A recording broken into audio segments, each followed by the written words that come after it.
সুপ্রিয় দর্শক, আসসালামু আলাইকুম। বরাবরের মতো হাজির হলাম খেলার রঙের নিয়মিত আয়োজন ম্যাচ প্রিভিউ, ম্যাচ রিভিউ নিয়ে। গতকালকে আমার সাথে উপস্থিত ছিলেন বড় মতো আমার বন্ধুবার শোভন চক্রবর্তী। আসলে শোভন চক্রবর্তী বললে ভুল হবে, এখন তার নাম হয়ে গেছে পল চক্রবর্তী।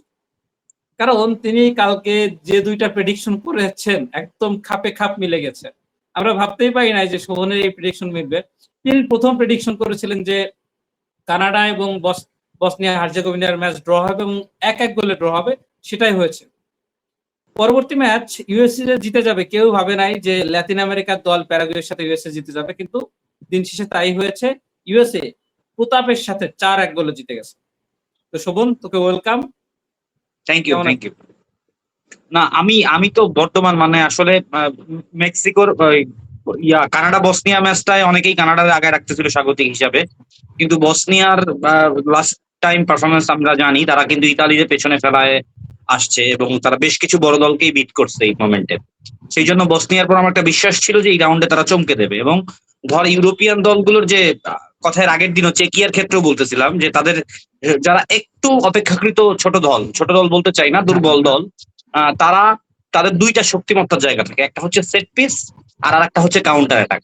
সেইটা দিয়েই কিন্তু আসলে বসনিয়া এর আগের দিন বেশ ভালোভাবে কানাডা বেশ অ্যাটাক করতেছিল, তারা সামলে কাউন্টার অ্যাটাকে যে এবং সেট পিস থেকে তারা প্রথম গোল আদায় করে নিয়ে শেষ পর্যন্ত ড্রটা আদায় করছে। এবং পরের ম্যাচটা তুই যেটা বললি যে প্যারাগুয়ে কিন্তু অনেকদিন ধরেই আসলে একটা ক্ষয়িষ্ণু শক্তি। তারা আগের যে প্যারাগুয়েকে আমরা চিনি সেটা আগের দিনও বলতেছিলাম আমি যে সেই প্যারাগুয়ের সাথে আজকের প্যারাগুয়ের মিল খুব একটা নেই। তা সত্ত্বেও তারা এবার যথেষ্ট ভালো করেই লাতিন আমেরিকা অঞ্চলের বাছাই করবে, ভালো করে বলতে কি সম্ভবত ব্রাজিলের আগে থেকে তারা হচ্ছে কোয়ালিফাই করছে, বা পরে থেকে ইমিডিয়েট পরে থেকে একই পয়েন্ট দুইজনেরই 28 পয়েন্ট ছিল, কে আগে কে পরে জানি না, মানে একই রকম পারফরমেন্স। তো সেই জায়গা থেকে আসতে যেহেতু সেটা ভরসা ছিল, কিন্তু লাস্ট টাইম কিন্তু ইউএস এর যে কথা আমি যুক্তিগুলো বলছিলাম যে লাস্ট টাইম ইউএসএ ফুটবলে হিউজ ইনভেস্টমেন্ট করছে, সেটা টাকা পয়সা, সদিচ্ছা, বিভিন্ন কর্মকাণ্ড সব মিলায়ে মানে ইউএসএ এই টিমটা বেশ ব্যালেন্স টিম। এবং আমার মনে হয় এবারে ইউএসএ বেশ কোয়ার্টার ফাইনাল পর্যন্ত চলে যাবে আর কি, কোয়ার্টার ফাইনাল না হইলেও অ্যাটলিস্ট রাউন্ড অফ 16 চলে যাবে আর কি। ইউএসএ এর বেশ কয়েকটা প্লেয়ার অ্যানালাইসিস করতে দেখলাম যে বেশ কয়েকটা প্লেয়ার লা লিগা, বুন্দেসলিগা, ইতালি সেরি আ, এবং ধর তাদের যে সবচেয়ে বড় তারকা ক্রিস্টিয়ান পুলসিস, চেলসির তারকা ক্রিস্টিয়ান পুলসিস ইংলিশ প্রিমিয়ার লিগে অনেকেই খেলেন, ইংলিশ প্রিমিয়ার লিগে, এবং তিনি তো চেলসির মোটামুটি স্টার্টিং 11-এ নিয়মিত মুখ। তো সেই জায়গা থেকে এবং আর মার্কিন যুক্তরাষ্ট্রে মেজর সকার লিগের খবর কেউ কখনো রাখতো না। এবং এইটার যদি আমি বলি ট্রানজিকশন পয়েন্ট ডেভিড বেকহাম যাওয়া থেকে আমরা সর্বপ্রথম জানলাম যে মেজর সকার লিগ বলে একটা লিগ আছে, সেখানে খেলাও হয়। এবং এই ডেভিড বেকহামই কিন্তু একটা ইফেক্ট। তারপরে বেশ কয়েকজন বড় প্লেয়ার গেলেন এবং পরবর্তীতে বেকহাম যখন মিয়ামি কিনে নিলেন, ইন্টার মিয়ামি, তারপর থেকে মেসির যাওয়া, সুয়ারেজের যাওয়া, বুস্কেটস এর যাওয়া, অনেক অনেক প্লেয়ার গেছেন, অন্যান্য দলেও গিয়েছেন। সব মিলায়ে এই মুহূর্তে ইউএস এর ঘরোয়া ফুটবল লিগটা কিন্তু বেশ শক্তিশালী সেই জায়গা থেকে। এবং ক্লাব বিশ্বকাপে তারা খেলতে এসে বিশেষ বিবেচনায় খেলতে তারা কিন্তু সেকেন্ড রাউন্ডে চলে গেছিল। তো সেই জায়গা থেকে ওই আমার মনে হয়েছিল যে ইউএসএ জিতবে, এবং আমি ভাবছিলাম 2-3-1 এরকম হইতে পারে, সেখানে 4টা গোল দিয়ে দিচ্ছে, এটা একটু বেশি গোল করে ফেলছে প্যারাগুয়ের সাথে।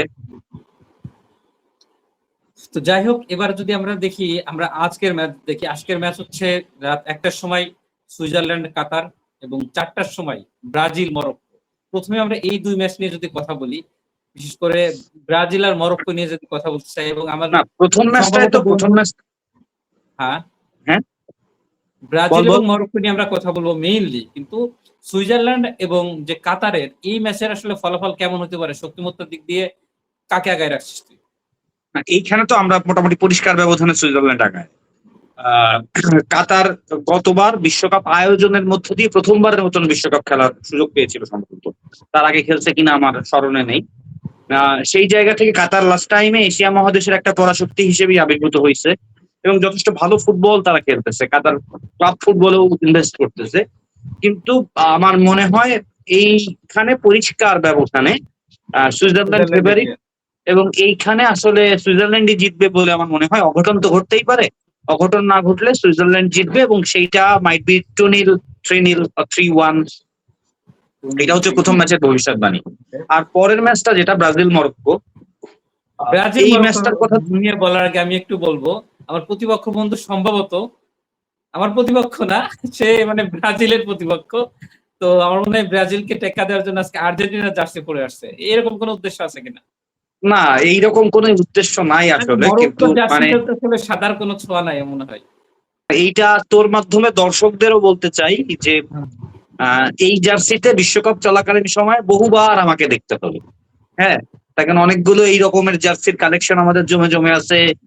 2023-এর কোপার জার্সি, 2022-এর বিশ্বকাপের জার্সি, আবার এবারের জার্সি, সব মিলাই এই একই পোশাকে আমাকে বহুবার দেখতে হবে। আর এইটা আসলে আর বিশ্বকাপ চলতেছে, আমি তো নিজের আমার দলের মনে হয় জার্সি পরে বিশেষ থাকবো। করে ব্রাজিলের যেদিন খেলা থাকবে, মানে যে দলের সাথে খেলা থাকবে, ব্রাজিলের এন্ট্রি হিসাবে আর্জেন্টিনার পক্ষ হিসাবে তো এই জার্সি পরে আসবি, তাই তো? না, আকাশি সাদায় যদি কারোর জ্বলুনি হয় সেই ক্ষেত্রে কিছু করার নাই আসলে। না না, এভাবে ব্রাজিলের ইন্টেনশন না, অন্য দলের খেলা হইলেও করতে পারি। তবে বিশ্বকাপ চলাকালীন সময় তো আমি তো আমার টিমেরটারই জার্সি পরবো, তাই না? এখন আমরা যদি বলি যে ব্রাজিল মরক্কো খুব টাফ গেম হবে আমার মনে হচ্ছে, যেহেতু 2023-এ সম্ভবত ব্রাজিল আর মরক্কোর একটা প্রীতি ম্যাচ হয়েছিল, সেখানে মরক্কো 2-1 গোলে ব্রাজিলকে হারিয়েছিল, এবং রিসেন্ট টাইমে মরক্কো আমার মনে হয়, আমার দৃষ্টিকোণ থেকে ব্রাজিলের থেকে বেটার টিম। তোর কি মনে হয়? না, আমার আমার সেটা মনে হয় না। আমি এই ম্যাচে আসলে ব্রাজিলকেই ফেভারিট রাখবো, এবং আমার ভবিষ্যৎবাণী, আমার প্রেডিকশন হচ্ছে ব্রাজিল জিততেছে, সেটা 2-1 গোলের ব্যবধান, এবং এটা 3-1 হলেও অবাক হওয়ার কিছু নাই। সাম্প্রতিক সময়ে মরক্কো দুর্দান্ত ফুটবল খেলতেছে, এবং তাদের বেশ কয়েকজন ফুটবলার কিন্তু বেশ সম্ভাবনাময়। আশরাফ হাকিমি সহ একটা ইয়াং জেনারেশন, গোল্ডেন জেনারেশন যদি আমি বলি, এইটাই মরক্কোর গোল্ডেন জেনারেশন। তা সত্ত্বেও মানে অনেক সময় হয় কি, এই বড় মঞ্চগুলোতে শুধুমাত্র ধর তারুণ্য, হুটহাট করে জিতে যাওয়া, সেইটা দিয়ে যখন না না, সবসময় কাজে লাগে মরক্কো না। তো পরীক্ষিত অভি- দল, গত বিশ্বকাপে সেমিফাইনাল খেলেছে তারা। ইস- না, স্পেন পর্তুগালের মতো দলকে হারায় সেমিফাইনাল খেলছে। নিশ্চয়ই। এখন হচ্ছে সেইটা খেলতে, সেই জন্যই আমার আরো মনে হয় যে এইবার মরক্কো আসলে সেমিফাইনাল খেলবে, বা ওরকম পারফরমেন্স আমরা হয়তো দেখবো না। এবং আমার কাছে আসলে সবকিছু বিবেচনায় মানে ব্রাজিল মরক্কোর চেয়ে সুপার বেটার টিম সব মিলায়। যদিও ব্রাজিলের মিডফিল্ড বিশেষত ডিফেন্সে দুর্বলতা রয়েছে, তারপরেও আমি বলবো যে ব্রাজিল দিন শেষে তো ব্রাজিল, এবং তাদের কোচিং এর দায়িত্বে আছেন কার্লো আনচেলত্তি, ডন কার্লো যাকে বলা হয়। তো তার মাস্টার মাইন্ড এবং নেইমার সম্ভবত এই ম্যাচে থাকছেন না, কিন্তু তাদের যে আউটস্ট্যান্ডিং ফরওয়ার্ড লাইন আপ ব্রাজিলের, সব মিলায় আমি বলবো যে এই ম্যাচটা সম্ভবত ব্রাজিল জিততেছে 2-1। এবং মরক্কোর যেটা আমি তুই যেটা বললি যে মরক্কো কিন্তু পরীক্ষিত শক্তি, যে হুট করে আমি বলতেছিলাম সেটা হয়তো খানিকটা ভুলভাবেই বলা আফ্রিকান, হয়েছে হ্যাঁ। হচ্ছে। হ্যাঁ, লাস্ট আফ্রিকান নেশনস কাপেরও চ্যাম্পিয়ন তারা, যদিও সেটা বিতর্কিত।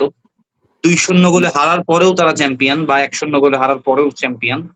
তো সেটা বিতর্কিত, কিন্তু তা সত্ত্বেও মরক্কো কিন্তু লাস্ট টাইমে ভয় ডরহীন দুর্দান্ত ফুটবল খেলতেছে। তার সত্ত্বেও এই ম্যাচে আমার প্রেডিকশন ব্রাজিল 2-1 গোলে জিততেছে। এছাড়া বাংলাদেশ সময় সকাল 7টায় গ্রুপ সি এর আরো একটি ম্যাচ রয়েছে, স্কটল্যান্ড বনাম হাইতি। স্কটল্যান্ড বনাম হাইতির ম্যাচে নিঃসন্দেহে স্কটল্যান্ড এগিয়ে থাকবে, এবং এই ম্যাচের গোল লাইন, গোল স্কোর কেমন হইতে পারে, কারা কত গোল করতে পারে? এই ম্যাচে আমার মনে হয় স্কটল্যান্ড 2-0 গোলে জিতবে।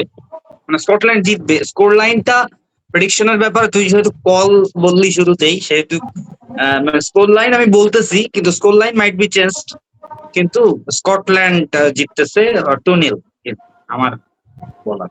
সকাল 10টায় অস্ট্রেলিয়া বনাম তুরস্কর খেলা আছে, নিঃসন্দেহে অস্ট্রেলিয়া আগাই থাকবে নাকি তুরস্ক আগাই থাকবে, এটা কিন্তু একটা ভালো টাফ গেম হবে আমার মনে হয়। এই ব্যাপারে আমার মনে হয় পল শোভন তার মন্তব্য করতে কষ্ট হয়ে যাবে, তারপরেও যদি বলিস।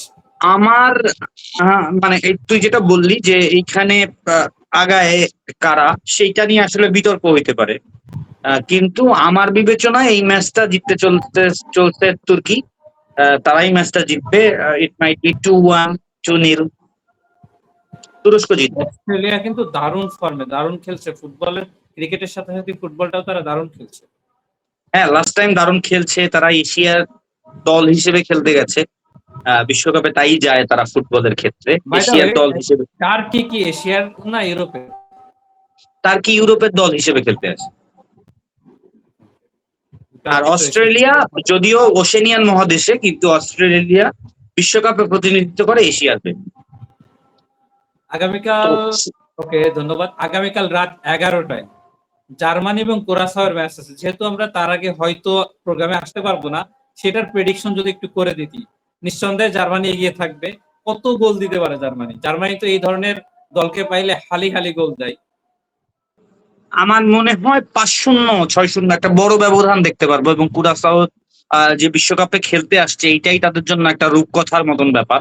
তারা যে জার্মানির সাথে খেলতেছে, এইটাই তাদের জন্য একটা বিশাল অ্যাচিভমেন্টের ব্যাপার। কিন্তু তারপরও যেটা হয়, মাঝে মাঝে খুব ছোট দলও চমকে পারে, কিন্তু আমার মনে হয় এইখানে চমক থাকবে না। জার্মানি জিতবে, পরিষ্কার ব্যবধানে জিতবে, এবং আমার মনে হয় সেই ব্যবধানটা 5-0 বা তারও বেশি।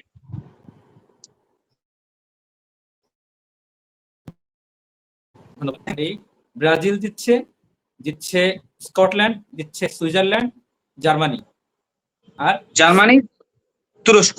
তুরস্ক। দেখা যাক। অস্ট্রেলিয়া তুরস্কর ম্যাচটা যদিও আমার মনে হয় এটা এখন মনে হচ্ছে আমি অস্ট্রেলিয়া তুরস্কর ম্যাচ, অস্ট্রেলিয়া জিতবে, আমার মনে হয় অস্ট্রেলিয়া। না আমার মনে হচ্ছে অস্ট্রেলিয়া তুরস্কর ম্যাচটাও ড্র হবে। মানে ওই আজকের দিনের যে 5টা ম্যাচ নিয়ে আমরা প্রেডিকশন করলাম, তার মধ্যে 4টা ম্যাচেই রেজাল্ট আসবে। অস্ট্রেলিয়া তুর্কির ম্যাচ মাইট বি ড্র। দর্শকদের কি মনে হতে পারে, গোল ব্যবধান কেমন হতে পারে, কারা জিতবে? আপনারা কমেন্টস করে জানাইতে পারেন। তো সুপ্রিয় দর্শক, এই ছিল আজকের আয়োজন। আমাদের ম্যাচ রিভিউ শেষ করব। আপনাদের প্রেডিকশন কি হতে পারে, কোন দল কোন ব্যবধানে জিততে পারে, কমেন্টস বক্সে অবশ্যই জানাবেন। সবাই ভালো থাকবেন, সুস্থ থাকবেন। আল্লাহ হাফেজ, গুড নাইট।